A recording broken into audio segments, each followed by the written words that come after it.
Hello दोस्तों। मैं यहाँ मध्य प्रदेश में डीप जंगल में हूँ।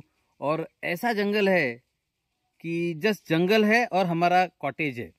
मतलब ये रिजॉर्ट टिपिकल रिजॉर्ट जैसा प्रोटेक्टेड रिजॉर्ट नहीं है कि जहाँ पे सारी तरफ से फेंसिंग है। ऐसा कुछ नहीं है। ये सीधा जंगल के अंदर कॉटेज है। मतलब अगर टाइगर आ जाए तो हमारे कॉटेज में वो सीधा आ सकता है। तो यहाँ टाइगर है, बाकी जानवर है, ये सारे हैं।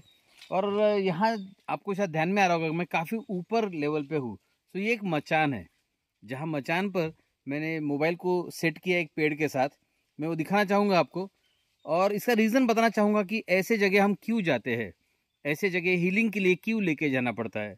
जो भी वीआईपी लोग होते हैं, जो भी एक खास लेवल के लोग होते हैं, उन्हें बहुत पर्सनलाइज एक्सपीरियंस चाहिए होता है हीलिंग का। तो हम ऐसी जगह जाते हैं जहाँ नेचर के करीब होते हैं, और यहाँ पर सिर्फ नेचर ही नेचर है। तो चलिए मैं आपको एक बार दिखाता हूँ। देखिए जिस पेड़ पर रखा था, आप पूरा देख सकते हैं फॉरेस्ट। और ये वो मचान है जहाँ पर मैं खड़ा हूँ। सो फ्रेंड्स, इसका बेसिक पर्पस क्या होता है वो मैं बताना चाहूँगा आपको। देखिए, जब भी हम कोई भी काम करते हैं, जब भी हम लाइफ में कुछ भी कर रहे होते हैं, तो हम धीरे धीरे अपने कंफर्ट जोन में पहुंच जाते हैं। फिर हमारे बिलीफ, हमारे थॉट सिस्टम, हमारा पैटर्न, हमारे हैबिट्स सब एक पैटर्न में ढल जाते हैं, और उसी पैटर्न में हमारी पूरी लाइफ आगे बढ़ती होती है। लेकिन प्रॉब्लम यह है कि जब भी हम कंफर्ट जोन में जाते हैं, किसी भी पैटर्न में लॉक हो जाते हैं, वहीं से हमारी डेथ शुरू हो जाती है, हमारे सेल्स की डेथ शुरू हो जाती है। वहीं से हमारे टिश्यूज भी डेड होना शुरू हो जाते हैं। पता है क्यों? मैं आपको एक न्यूरो साइंटिफिक रीज़न बता रहा हूँ। देखिए, जब भी आपका थिंकिंग पैटर्न फिक्स हो गया, तो सोच लीजिए ट्रिलियंस ऑफ न्यूरॉन्स में से आपने कुछ 1 लाख न्यूरॉन को यूज़ कर रहा है। एक थिंकिंग पैटर्न, एक जो बिलीफ सिस्टम, एक वैल्यू सिस्टम, ये सारा आपका सेट हो गया है।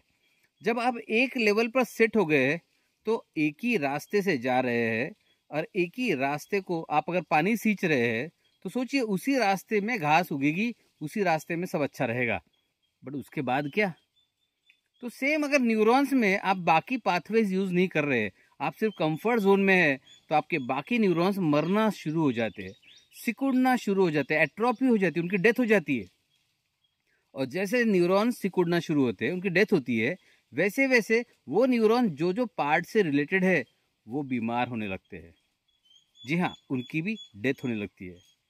फिर हम कहते हैं कि मेरा रूटीन तो नॉर्मल सा था। लेकिन नॉर्मल सा रूटीन था, लेकिन इतने सारे हेल्थ प्रॉब्लम कहाँ से आए? अरे, नॉर्मल सा रूटीन था, इसीलिए इतने सारे हेल्थ प्रॉब्लम्स आए।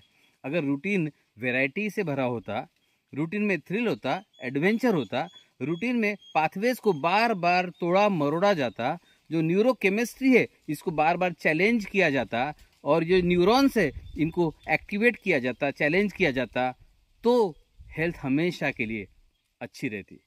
क्योंकि न्यूरॉन्स के भरोसे तो हमारी हेल्थ है। हमारे जो ब्रेन सेल्स है, वो हर एक पार्ट से डील करते हैं।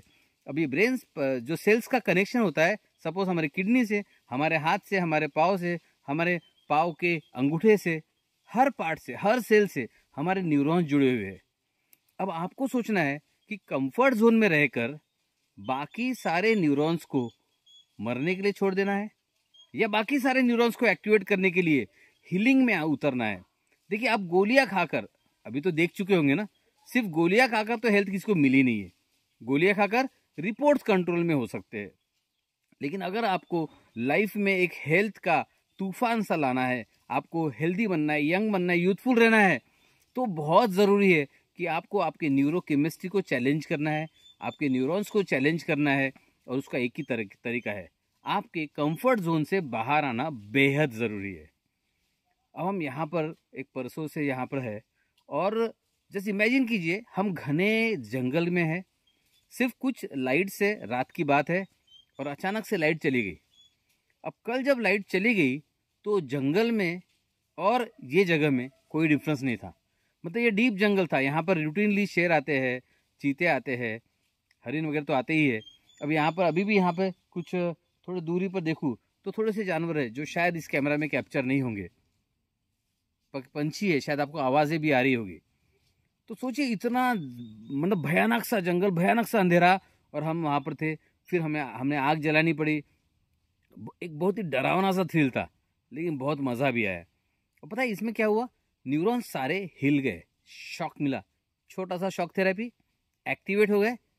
और इसका मज़ा ही अपना अलग है, इसका हेल्थ के लिए मज़ा अलग है, लाइफ के लिए मज़ा अलग है, और जीने के लिए भी मज़ा अलग है। तो चलिए मैं आपको पूछना चाहूँगा, क्या आप भी कंफर्ट जोन में रहना चाहेंगे या आउट ऑफ कंफर्ट जोन आना चाहेंगे? क्योंकि हमारे सारे जो सेशंस होते हैं इसमें हम completely out of comfort zone की एक्टिविटी करते हैं। और खैर ये तो कंप्लीटली पर्सनल सेशन है, तो आपके विचार ज़रूर जानना चाहूँगा कि कंफर्ट जोन को किलिंग जोन या डेथ जोन कहा जाता है। क्या आप एग्री करते हैं, और क्या आप अपने लेवल पे कोशिश कर रहे हैं आउट ऑफ कंफर्ट जोन निकलने की? तब तक के लिए bye bye, take care, healthy रहिए, स्वस्थ रहिए और मस्त रहिए।